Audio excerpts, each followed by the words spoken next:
অনেক বন্ধুরা কেমন আছেন সবাই? আশা করি সবাই খুব ভালো আছেন। তো বেরিয়ে পড়েছি দোকানে। তো একজন বলল যে 2 কেজি শসা লাগবে। তো আমি চলে এসেছি বাগানে। বাবাকে বলেছিলাম, এই দেখুন শসা, বাবাকে বলেছিলাম তুলে নিয়ে যেতে, কিন্তু বাবা বলল আমার তো সময় নেই, তুই একটু তুলে নিয়ে যাস যাওয়ার সময়। আমি চলে এসেছি বাগানে এখন। দেখতে পাচ্ছেন, এই দেখুন শসা গাছ, এই যে এই মাথা পর্যন্ত সব শসা বাগান। তারপর আছে উচ্ছে আছে, পাশ দিয়ে আবার ভেন্ডি লাগানো আছে কিছু। একটা দেখুন পাখিতে খেয়ে ফেলেছে।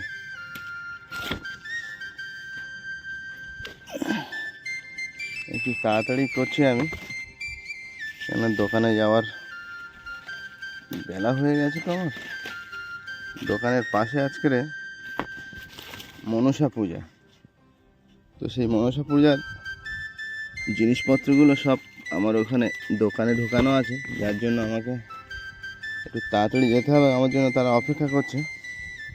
এরকম শুধু শসা, প্রচুর শসা গাছে, যেমন শসা এরকম পাখিতেও খুব খাচ্ছে।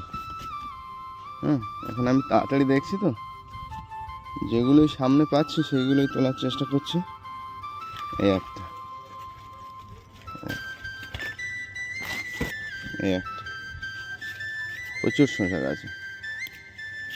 আমি তো ভালো করে দেখছি না, ভালো করে দেখলে এর মধ্যে প্রচুর শসা। মোটামুটি আপনারা এই দেখুন, একটা প্রতিদিন আমাদের প্রায় 16 থেকে 17 কেজি করে শসা আমরা এই বাগান থেকে তুলি। এরকমই এই দেখুন একটা পাওয়া গেছে। শসা আর উচ্ছে একটু দেখে তুলতে হবে, নাহলে সব গাছে থেকে যাবে আর পেকে যাবে। আর পেকে গেলে তো শসা আর উচ্ছে নেওয়ার লোক হয় না। দেখুন একটা, তো বেশ কিছু শসা হয়ে গেছে। এই দেখুন কত শসা হয়ে গেছে।